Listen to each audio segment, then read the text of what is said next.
दोस्त, मैं शारदा पीसीएस की दुनिया में आप सभी का स्वागत करती हूँ। उम्मीद है आप लोग अच्छे होंगे और अपनी पढ़ाई अच्छे से कर रहे होंगे।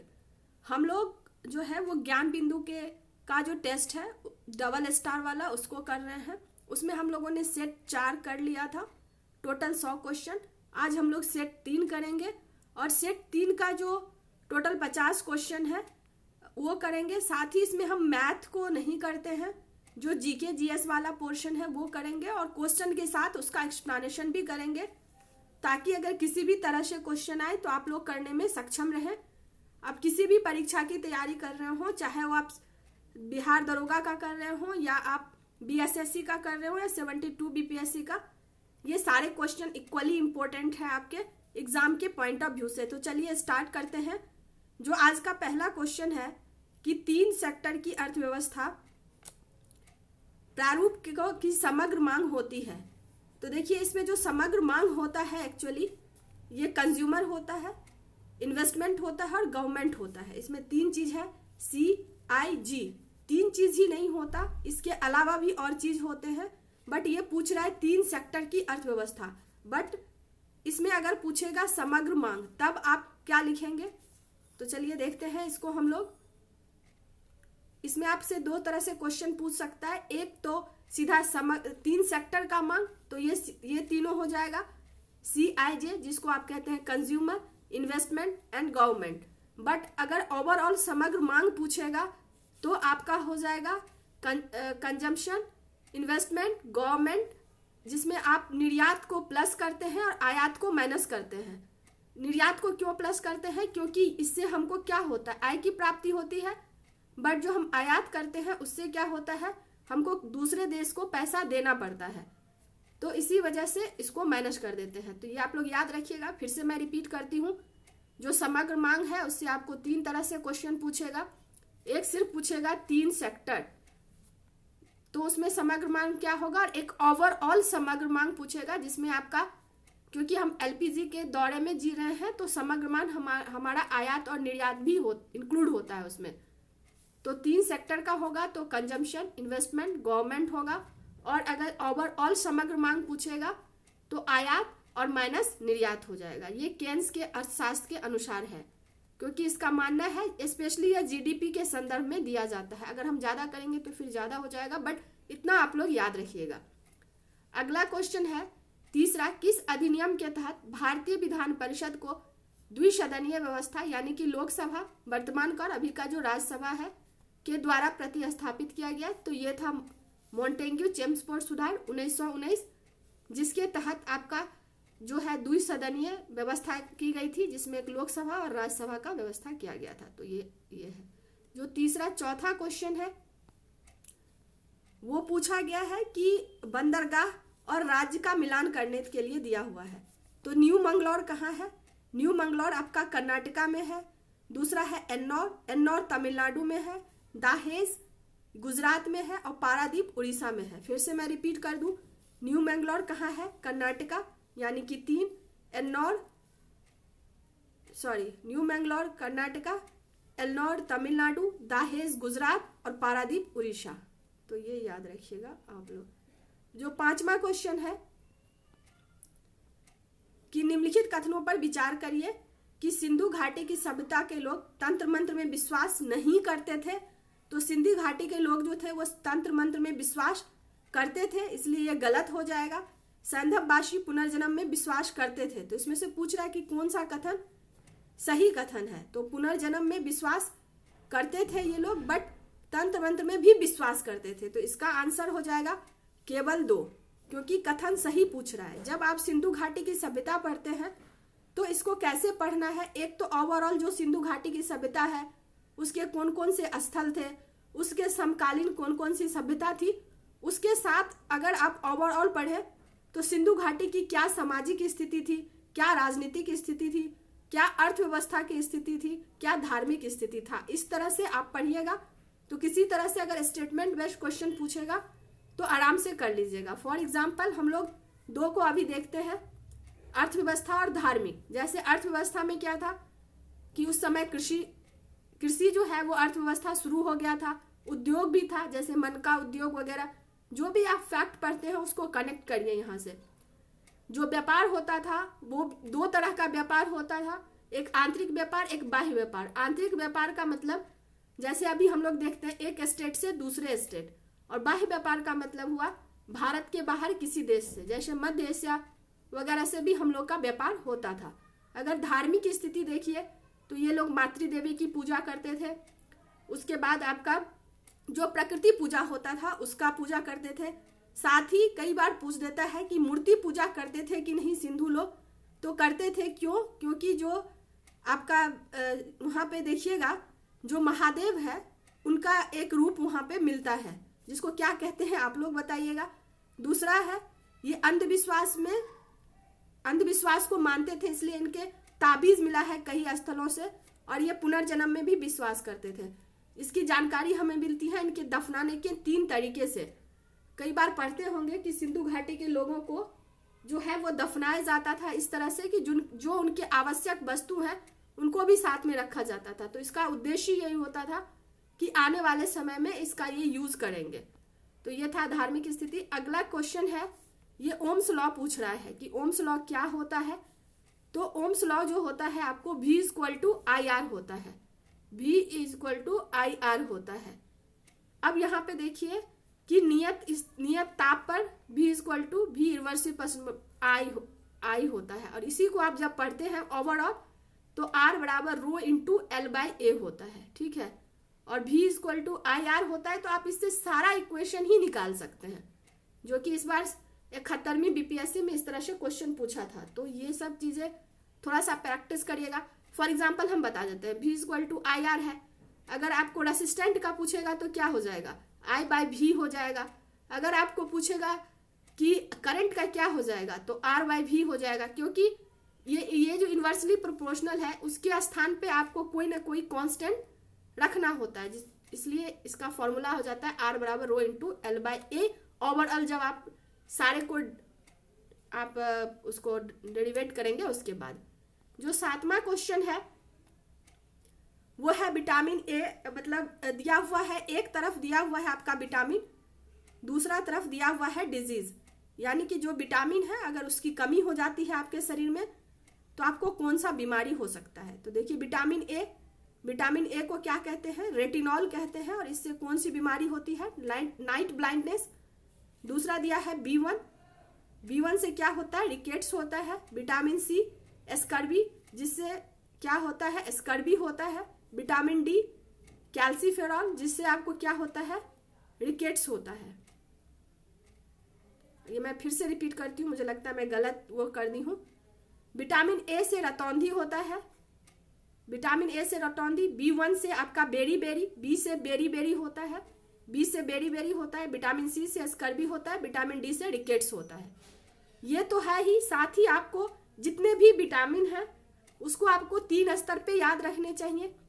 एक तो रखना चाहिए विटामिन, उसका क्या वैज्ञानिक नाम है, उससे कौन सी बीमारी होती है, और उसके दूर करने के लिए निदान कहिए, दूर नहीं, मतलब होता है ना 2 तरह से होता है।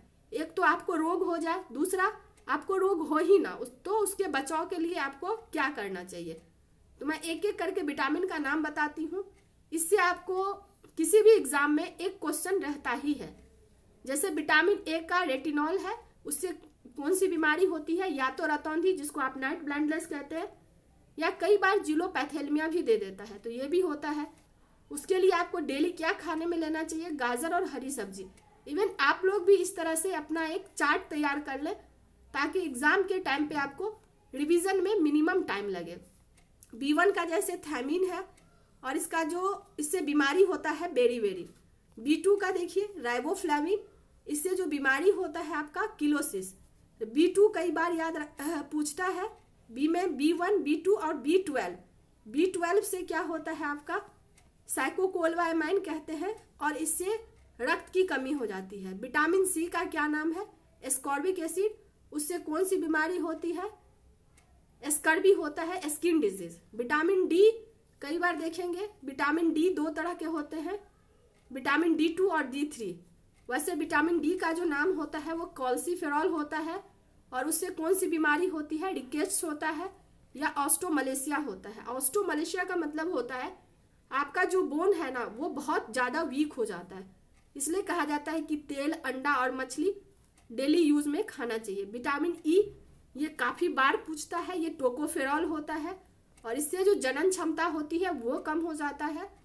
और इसका सोर्स तो देखिएगा कि बीपीएससी का फेवरेट क्वेश्चन होता है, सोर्स कौन सा है, और यूपीपीसीएस का। तो ये जो अंकुरित गेहूं का होता है, ये जो होता है इसका प्रमुख स्रोत में से एक है विटामिन के, नेफ्थेनोक्विनोन। और इससे क्या होता है कि जैसे आपको चोट लग जाएगा तो वो थक्का बनता ही नहीं है ब्लड का, तो ये होता है नेफ्थेनोक्विनोन। जनरली लोग कंफ्यूज करते हैं विटामिन ई और विटामिन के में, तो विटामिन ए ऐसे याद रखिएगा, टोको मत, के नेफ्थो, ठीक है, तो आपको याद रहेगा। अगला क्वेश्चन है कि हाल में एआई संचालित फायरसैट उपग्रह लॉन्च करने वाली कंपनी कौन सी है? तो ये गूगल है, गूगल है फायरसैट। अब ये ध्यान दीजिएगा, क्वेश्चन में ही एक आपको आंसर है कि फायरसैट है, कहने को सैटेलाइट है, बट ये किस चीज पे आधारित है? एआई संचालित। और ये किस लिए है? तो ये भी इसके नाम में है। फायर मतलब क्या होता है? आग। तो ये जो फायरसैट को लॉन्च किया है गूगल, वो एआई आधारित है और इसका उद्देश्य ही क्या है कि पृथ्वी की, इसको प्रक्षेपित किस कक्षा में किया जाएगा? निचली कक्षा में। और इसका उद्देश्य है कि जंगल में जो आग लग जाता है, नाम ही है क्या? फायरसैट। तो जंगल में जो आग लग जाता है तो उसकी निगरानी और क्यों आग लगता है उसका कारण का पता लगाने के लिए आपको फायरसैट लॉन्च किया गया है। जो 9वां क्वेश्चन है, अभी क्या हुआ है ना कि जो एमएसएमई है उसका संशोधन किया गया है उसके वर्गीकरण में। तो इसमें पूछ रहा है कि लघु उद्यम के निवेश की राशि 10 करोड़ से बढ़ाकर कितना कर दिया गया है। तो इसमें जो लघु उद्योग का पूछा है, तो लघु उद्योग का जो निवेश की राशि पूछा है तो वो हो जाएगा 25 करोड़ रुपया कर दिया गया है। कितना कर दिया गया है? 25 करोड़ रुपया कर दिया गया है, यानी इसका ऑप्शन हो जाएगा आपका ए।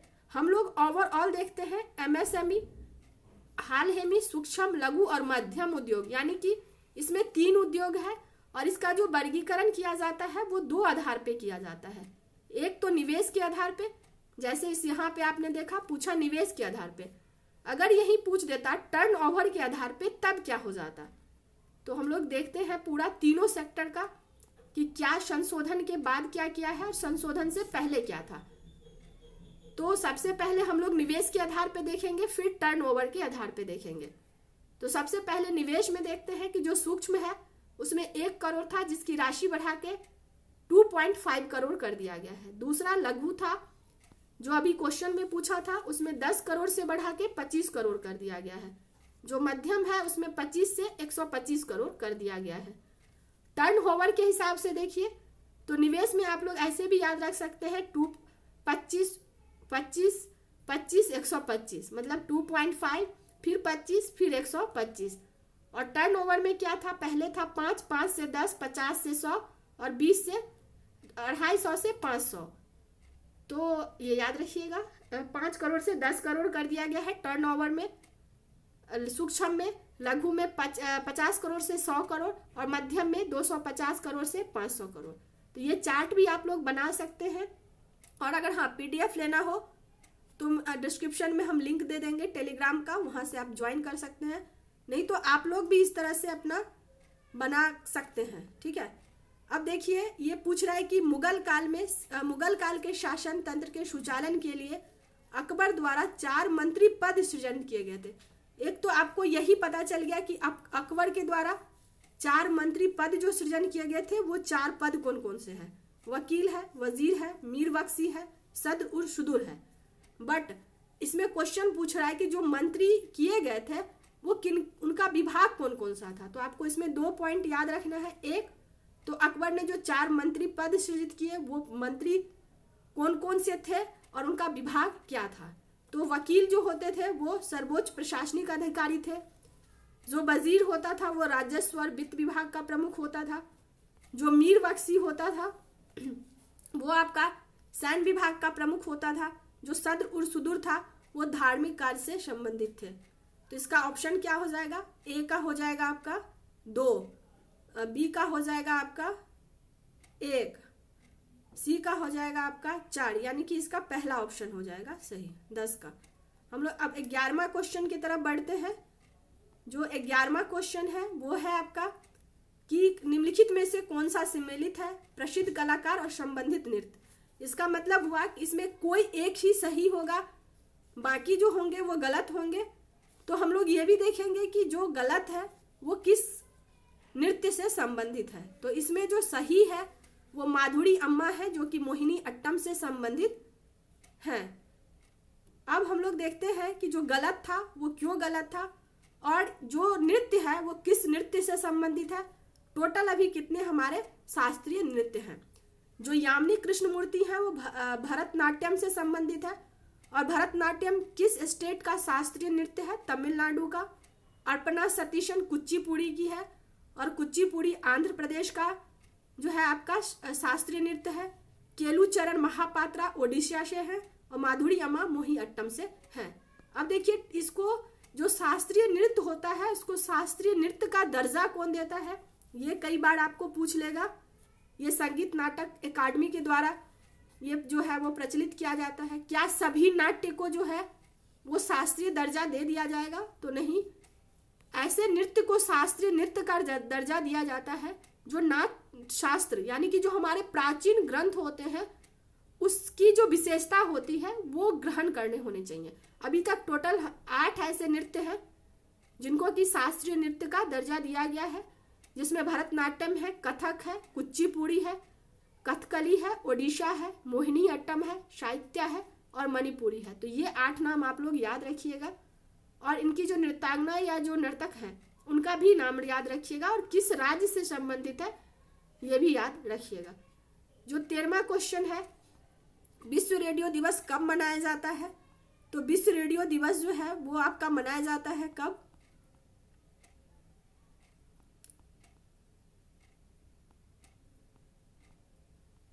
विश्व रेडियो दिवस कब मनाया जाता है। चलिए तब तक हम लोग अगला, हाँ, विश्व रेडियो दिवस जो है वो कब मनाया जाता है आप लोग बताइएगा। चलिए अगला क्वेश्चन देखते हैं। 14वां क्वेश्चन, मुद्रास्फीति की स्थिति में सभी वस्तु एवं सेवाओं की कीमत स्तर में वृद्धि और मुद्रा के मूल्य में गिरावट होती है। बिल्कुल सही है। मुद्रास्फीति के विपरीत अपस्फीति होता है, यह भी सही है। थोक मूल्य सूचकांक का प्रकाशन वाणिज्य उद्योग मंत्रालय द्वारा किया जाता है, ये गलत है। Extremely sorry. जो थोक मूल्य सूचकांक होता है ये आपका जारी करता है कौन, CSO। कौन जारी करता है, CSO। तो ये ध्यान दीजिएगा। इसमें पूछ रहा है कि कौन सा कथन, सही कथन का चयन करें। तो इसमें केवल जो सही है वो 3 गलत है, तो 3 जिसमें ऑप्शन होगा गलत हो जाएगा, यानी केवल 3 गलत है, 1 और 3, यानी इसमें भी 3 है, गलत होगा। तो सही कथन पूछ रहा है तो केवल 1 और 2 हो जाएगा। अब देखिए कि आपको दे रहा है कि जो हमारे संविधान में लिया गया है और वो किस राज्य से लिया गया है उसका सूची मिलान करने के लिए। राज्य इन द सेंस कि किस देश से लिया गया है। तो मौलिक अधिकार कहाँ से लिया गया है, संयुक्त राज्य अमेरिका से। उसके बाद है आपका मूल कर्तव्य। मूल कर्तव्य जो है वो सोवियत संघ से लिया गया है। विधि द्वारा स्थापित प्रक्रिया कनाडा से। उच्चतम न्यायालय का परामर्श न्याय निर्णय जापान से। तो देख लीजिए, ए का है मौलिक अधिकार 3, ए का 3, बी का है 4, बी का है 4, विधि द्वारा स्थापित प्रक्रिया,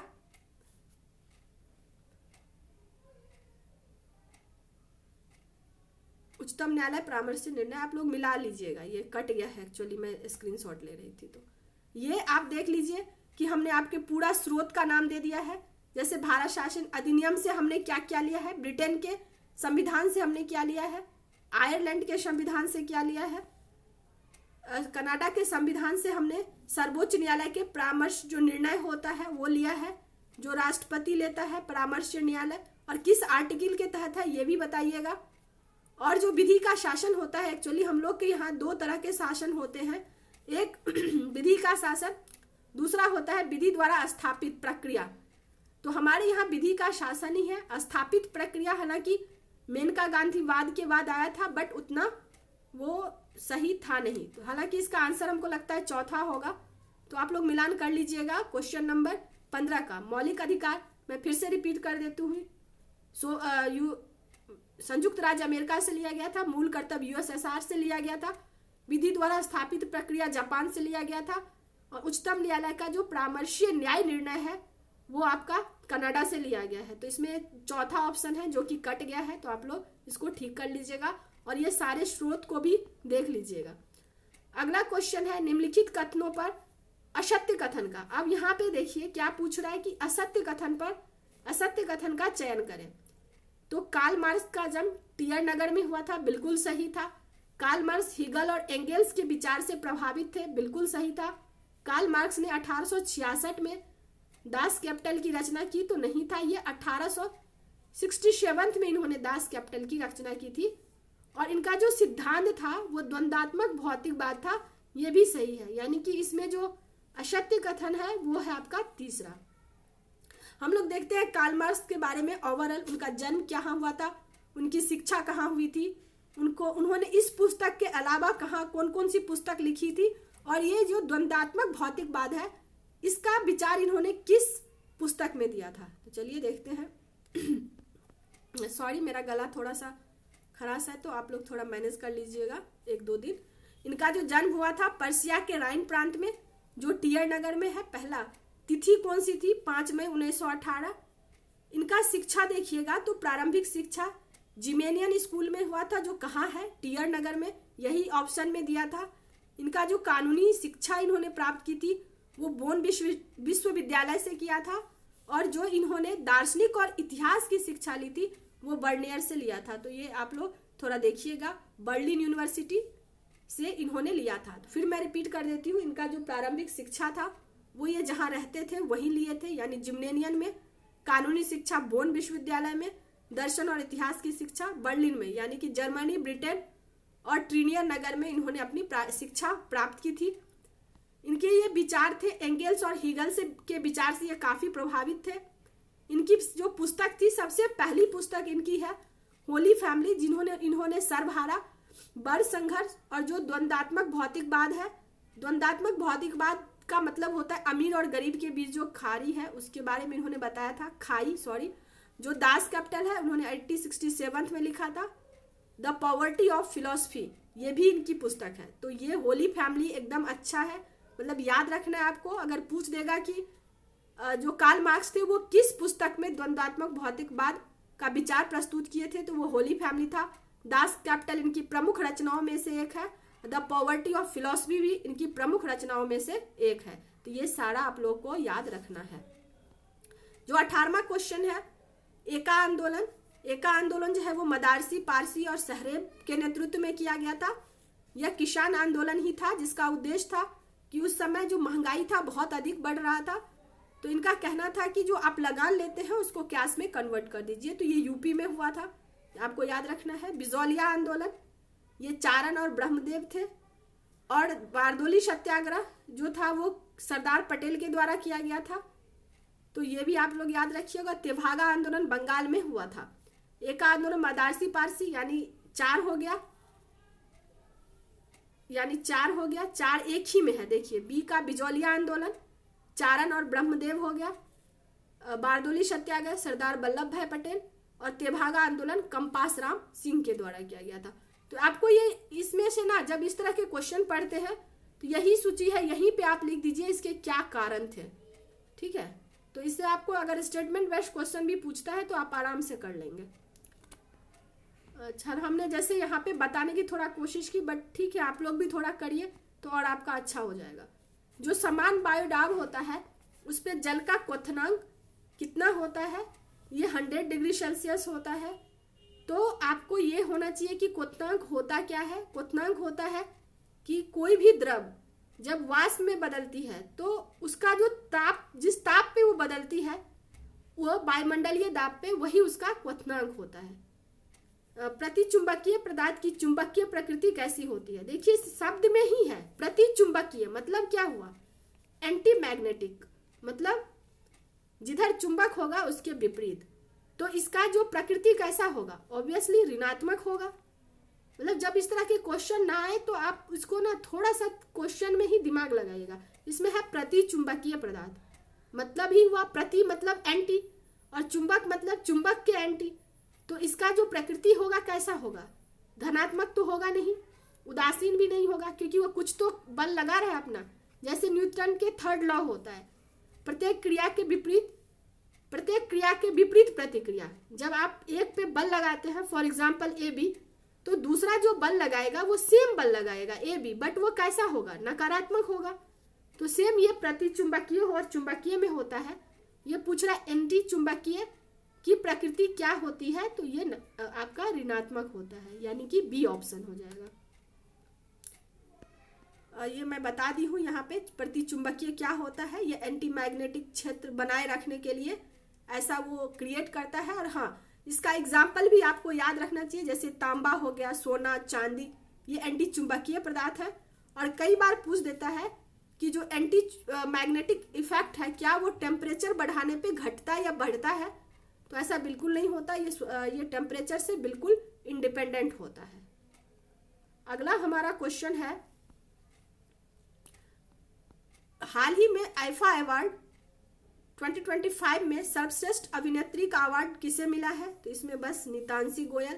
आप लोग खुद देख लीजिएगा, मतलब जो भी आगे का होता है किनको मिला है। अगला है कि हाल में सेबी के नवनियुक्त अध्यक्ष कौन है, ये भी लगता है कट गया है, तो मैं बता देती हूँ, तुहिन कांत पांडे है। ये जिसमें ऑप्शन होगा आप लोग प्लीज टिक मार लीजिएगा। सेबी का फुल फॉर्म कई बार पूछ देता है, जो वनडे वाले एग्जाम होते हैं, तो इसका फुल फॉर्म है security exchange board of India. इसका कार्य होता है जो हमारा शेयर बाजार या जिसको आप कैपिटल मार्केट कहते हैं, उसका देखरेख करना। इसका गठन जो है 12 अप्रैल 1988 को किया गया था, बट इसका जो मुख्य रूप से वैधानिकता का प्रदान किया गया था वो सेबी एक्ट 1992 में किया गया था। और इसका मुख्यालय मुंबई में है। और इसका उनके जो अध्यक्ष बनाए गए हैं तुहिन कांत पांडे हैं। तो आप लोग ये भी याद रखिएगा कौन है, तुहिन कांत पांडे है। जो ऑप्शन में हो प्लीज टिक मार लीजिएगा।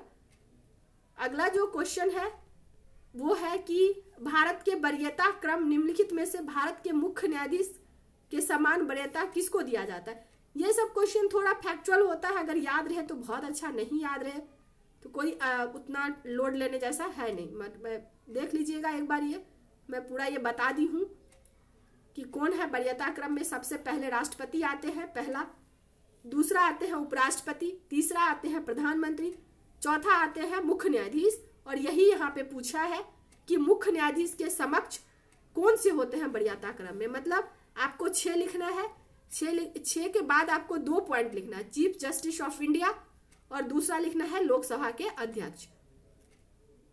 इस तरह से आप लोग एक चार्ट बना लीजिए। चार्ट बनाने से आपको काफी फायदा होगा। तो ये लोग, इसका आंसर हो जाएगा 24 का बी, यानी कि लोकसभा के अध्यक्ष आते हैं आपके भारत के मुख्य न्यायाधीश के समक्ष।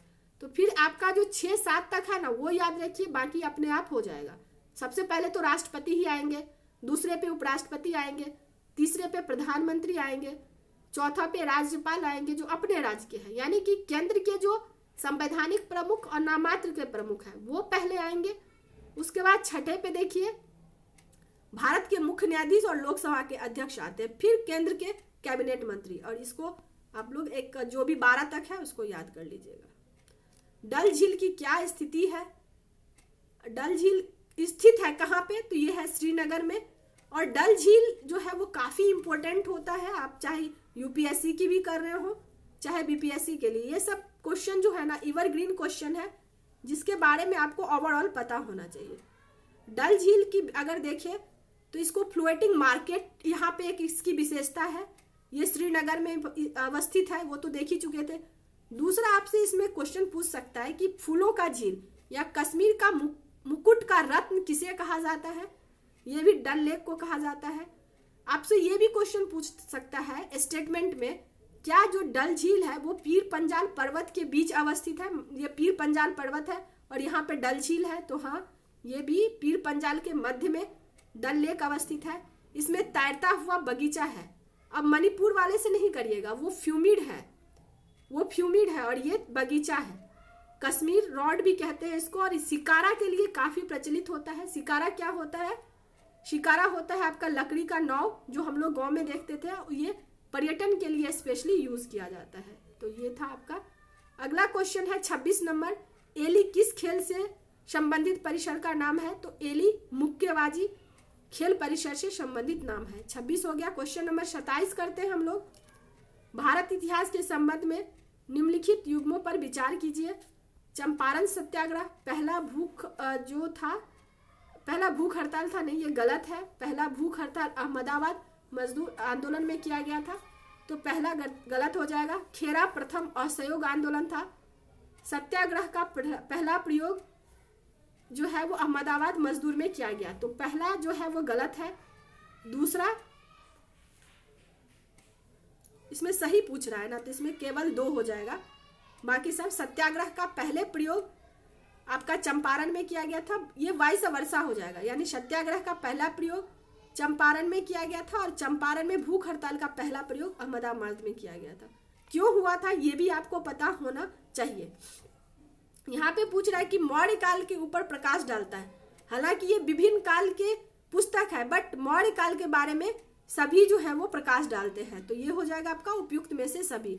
हम लोग देख लेते हैं, जैसे अगर हम एग्जाम्पल ही दें, मुद्रा राक्षस, ये मुद्रा राक्षस जो है वो विशाख दत्त का है और ये गुप्त कालीन है, बट ये चंद्रगुप्त के बारे में भी जानकारी देता है, चाणक्य के बारे में भी जानकारी देता है। चंद्रगुप्त को इन्होंने कुलहीन पुरुष कहा है, डुंडिल पुरुष कहा है। तो इस तरह से ये सारे जो है इनके लेखक के नाम आपको पता होना चाहिए। मुद्रा राक्षस जो है विशाख दत्त का है, बता ही चुकी हूँ। अर्थशास्त्र कौटिल्य का है, जो राजनीति शास्त्र के पुस्तक की जानकारी देता है, ये तो मौर्यकालीन ही है। और कथा सरित सागर जो है वो 11वीं सदी की है और ये सोमदेव भट्ट यानी कश्मीर के राजा थे, उनके बारे में जानकारी देता है और इसकी भाषा जो है वो संस्कृत है। अब ये आपको 29वां क्वेश्चन है, विजय घाट, किसान घाट, महाप्रणय घाट और नारायण घाट। पूछ रहा है कि कौन सा दिल्ली में स्थित है, तो दिल्ली में जो है वो 2 ही स्थित है, एक विजय घाट स्थित है और दूसरा किसान घाट स्थित है। तो इसका आंसर हो जाएगा विजय घाट और किसान घाट, यानी 1 और 2। अच्छा सॉरी, नई दिल्ली में स्थित नहीं है पूछ रहा है, देख रहे हैं इस तरह से कई बार गड़बड़ हो जाता है। तो जब नहीं है वाला रहे तो सबसे पहले नहीं को ही गोला करिए। तो इसमें पूछ रहा नहीं है, तो पहला है दूसरा है, जिसमें पहला और दूसरा ऑप्शन होगा नहीं होगा, तो तीसरा और चौथा इसका ऑप्शन होगा, यानी ऑप्शन नंबर डी हो जाएगा। अब 29 में देखते हैं कि विजय घाट किनका है, लाल बहादुर शास्त्री जी का है, ये कहाँ है, न्यू दिल्ली में। किसान घाट कहाँ है, किनका है, ये चौधरी चरण सिंह का। ऐसे भी चौधरी चरण सिंह को किसान जो है वो प्रधानमंत्री, मतलब किसान प्राण तो उनको कहा जाता है, स्वामी सहजानंद सरस्वती को, ये भी किसान के काफी नेता थे और इनका भी न्यू दिल्ली में है। और महाप्रणय घाट राजेंद्र प्रसाद का है, जो कि पटना में है। महाप्रणय घाट किसका है, राजेंद्र प्रसाद का है, ये कहाँ है, पटना में है। अगला जो क्वेश्चन है, किस तरल पदार्थ के तुलनात्मक घनत्व को किस यंत्र से नापा जाता है, तो ये हाइग्रोमीटर होता है, जो घनत्व होता है। अब हम लोग को सारे के बारे में पता होना चाहिए कि ग्रोवीमीटर क्या करता है, हाइड्रोमीटर क्या करता है, फाइड्रोमीटर क्या करता है। ग्रोवीमीटर जो है वो ग्रेविटेशनल एक्सीलरेशन, जिसको आप जी कहते हैं, जिसका मान 9.8 मीटर पर सेकेंड स्क्वायर होता है, वो होता है। हाइड्रोमीटर जल का घनत्व करता है। फाइडोमीटर समुद्र की जो गहराई होती है उसको मापता है। हाइग्रो मतलब ही होता है आर्द्रता, हाइड्रो मतलब ही होता है जल, समझ रहे हैं। ग्रोवी मतलब ग्रेविटेशन, ऐसे आप संधि विच्छेद कर दिया कीजिए। अगला है कि प्रकाश के अवयव वर्णों को विभाजित घटना को क्या कहते हैं। ये जो मोनोक्रोमैटिक प्रिज्म वाला पढ़ते हैं विक्षेपण, वो होता है। जैसे जब प्रिज्म है उस पर आप लाइट गुजारते हैं, यानी कि जिसको आप मोनोक्रोमैटिक लाइट कहते हैं। जो व्हाइट कलर होता है वो 7 रंगों से बना होता है, यही बढ़ जाता है आपका विबजियोर में, ठीक है। जो विबजियोर में क्या होता है, जो वायलेट होता है उसका वेवलेंथ सबसे कम होता है, जो रेड होता है उसका वेवलेंथ सबसे अधिक होता है। तो यही जिसका रेड का वेवलेंथ सबसे अधिक होता है, वेवलेंथ इनवर्सली प्रोपोर्शनल होता है स्कैटरिंग का। यही रीजन है कि रेड का जो होता है वो स्कैटर्ड बहुत कम होता है, वायुमंडल में उसका विक्षेपण बहुत कम होता है, इसलिए सूरज हमको कैसा दिखा देता है, लाल। और सिग्नल में हम कैसा रंग यूज करते हैं, लाल, यही रीजन है। जो अगला क्वेश्चन है ये 31 हो गया। 32वां क्वेश्चन है हमारा, हाल में मुख्यमंत्री नीतीश कुमार के द्वारा किस अवसर पर बिहार वृक्ष सुरक्षा दिवस 2025 मनाया गया? तो ये रक्षाबंधन के दिवस पे मनाया गया था। जो 33वां क्वेश्चन है 33 कि अभी हाल में 2 सार्वजनिक जो कंपनी है उसको नवरत्न का दर्जा दिया गया, वो कौन सा है? तो वो रेलवे की दोनों कंपनी है, IRCTC और IRFC। तो ये याद रखिएगा। 34 नंबर जो क्वेश्चन है, बिहार की भूगर्भिक रचना की दृष्टि से सबसे पुरानी चट्टान कौन सी है? अब ये देखिए, मैं थोड़ा सा मैप बनाती हूँ, अभी बता देती हूँ। ये गंगा नदी है जो बिहार के 2 बराबर भाग में बांटती है, और यहाँ पे आपका उत्तरी मैदान है, यहाँ दक्षिणी मैदान है। ये जो है आपका पर्वत का क्षेत्र है जिसको आप सोमेश्वर पहाड़ी कहते हैं। यहाँ पे 2 जो है वो आपके पठार हैं, एक कैमूर का पठार, दूसरा धारवाड़ क्रम की पठार।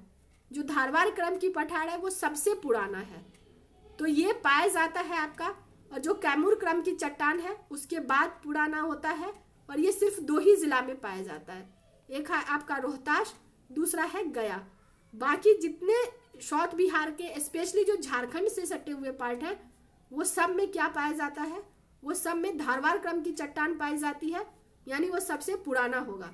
तो रोहतास और कैमूर जिसमें हो उसको काट दीजिए, तो इसमें आंसर हो जाएगा। और सबसे नया जो होता है वो आपका है कौन सा? मैदानी है, वो क्वार्टिनरी युग का है। और जो पर्वत बना है वो टर्सरी युग का है। क्यों?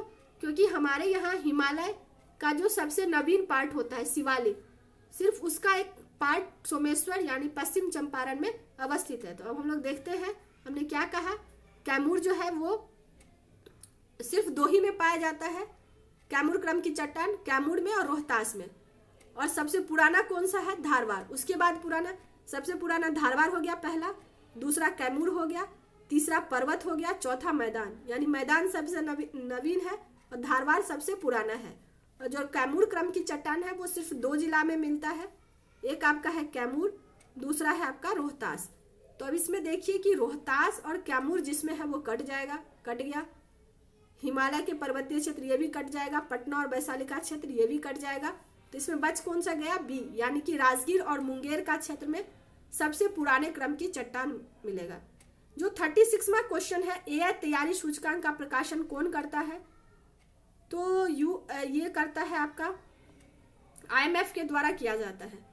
आपको सबके बारे में थोड़ा थोड़ा पता होना चाहिए कि और सब कौन सा रिपोर्ट जारी करता है। जैसे world economic forum gender gap report करता है, जो आपका जेंडर गैप रिपोर्ट जारी करता है, जो कि 69 BPSC में पूछा था।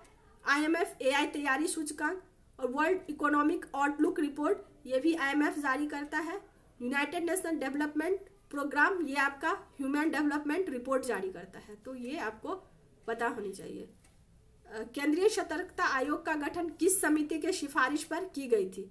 जो केंद्रीय सतर्कता आयोग है वो उसकी जो है किस समिति के सिफारिश पे की गई थी पूछा है। ये संस्थानम समिति की सिफारिश पर की गई थी। इसको वैधानिक दर्जा कब किया गया था? दिया गया था 2003 में, जबकि गठन संस्थानम समिति के सिफारिश पर 1964 में ही कर दिया गया था। और इसका उद्देश्य क्या है, ये क्यों गठन किया गया था? जो प्रशासन में भ्रष्टाचार है उसको रोकना और जो प्रशासनिक अधिकारी होते हैं उनके सत्यनिष्ठा को सुनिश्चित करना, ये इसका उद्देश्य था। 37 नंबर हो गया। 38वां क्वेश्चन क्या है? नौजवान सभा में सम्मिलित नहीं थे पूछ रहा है। तो नौजवान सभा में सम्मिलित इसका जो गठन किए थे भगत सिंह, और इसके जो सदस्य थे यशपाल और छविलाल दास, चंद्रशेखर आजाद इसमें नहीं थे।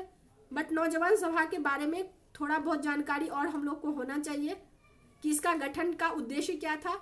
ये क्रांतिकारी संगठन था और इसका उद्देश्य था आंदोलन में युवाओं को जोड़ना, किसान और मजदूर में मार्क्सवादी विचारधारा को प्रभावित करना। तो ये आप लोग याद रखिएगा।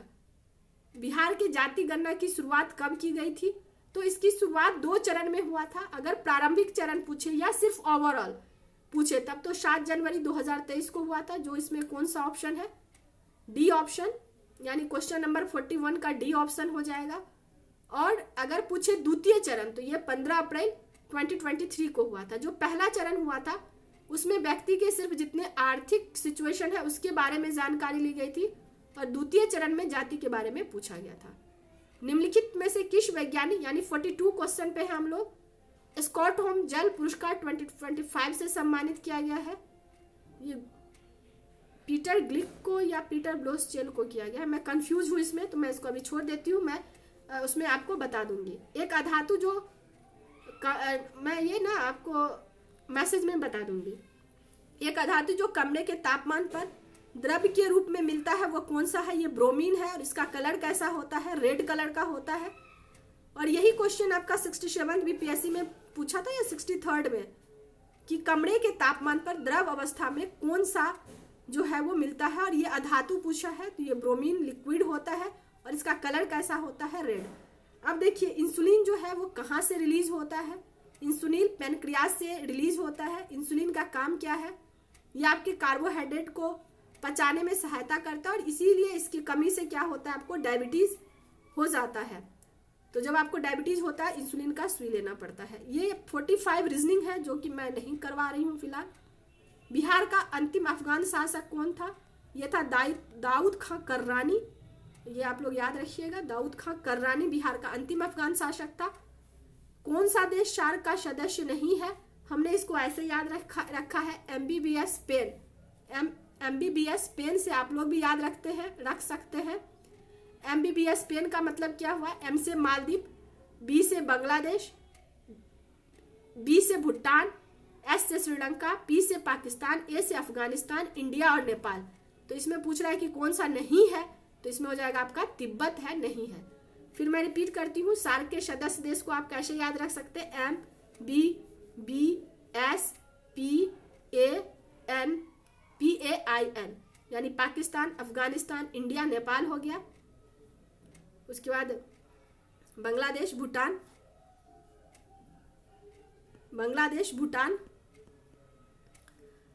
श्रीलंका और मालदीव्स। ठीक है। अब अगला क्वेश्चन कौन सा है? अगला क्वेश्चन है 49। भारतीय संविधान का आर्टिकल 122 किस चीज से संबंधित है? ये आर्टिकल 122 जो होता है वो संसद की कार्यवाही और उसकी वैधता की जांच के लिए होता है। तो इसका ऑप्शन बी हो जाएगा। अपनी धुरी पर पृथ्वी की घूर्णन की दिशा पूरब से पश्चिम होती है। अब देखिए पृथ्वी का जो गति होता है वो दो तरह से करता है, एक घूर्णन होता है, एक परिक्रमा होता है। जो घूर्णन करता है वो पूरब से पश्चिम की तरफ करता है, जिसी के कारण दिन और रात होता है। जो परिक्रमा करता है यानी सूर्य के चारों ओर चक्कर लगाता है, इसके कारण मौसम में परिवर्तन होता है। तो याद रखिएगा, जब अपने धुरी पे घूर्णन करता है तो उसके कारण दिन और रात होता है, और जो परिक्रमा करता है उसके कारण मौसम में परिवर्तन होता है। जो लास्ट क्वेश्चन है आज का, कि जुलाई 1830 की क्रांति के बाद फ्रांस में किस राजवंश की सत्ता स्थापित हुई थी? तो 1830 के क्रांति से पहले बुर्बो वंश था। उसके बाद जो वंश आया था वो अलेयंस वंश आया था, और इसके जो यानी कि सी ऑप्शन होगा, और इसके जो राजा थे उनका नाम था लुई फिलिप्स फर्स्ट, जिन्होंने संवैधानिक अपना सम्राट खुद को घोषित किया था, ILS वंश। ठीक है। तो आज के लिए बस इतना ही है। उम्मीद है मेरा ये वीडियो जरूर अच्छा लगेगा आपको। प्लीज अच्छा लगे तो मेरे वीडियो को लाइक कीजिए, प्लीज मेरे चैनल को सब्सक्राइब कीजिए, दोस्तों में शेयर कीजिए। और हाँ, टेलीग्राम लिंक लेना तो हम डिस्क्रिप्शन में, टेलीग्राम से आप PDF ले सकते हैं, तो मैं डिस्क्रिप्शन में लिंक दूंगी, आप वहां से ज्वाइन कर सकते हैं। प्लीज मेरे चैनल को जरूर से सब्सक्राइब कर दीजिएगा। आज के लिए बस इतना ही, मिलते हैं फिर बहुत जल्द। Thank you so much.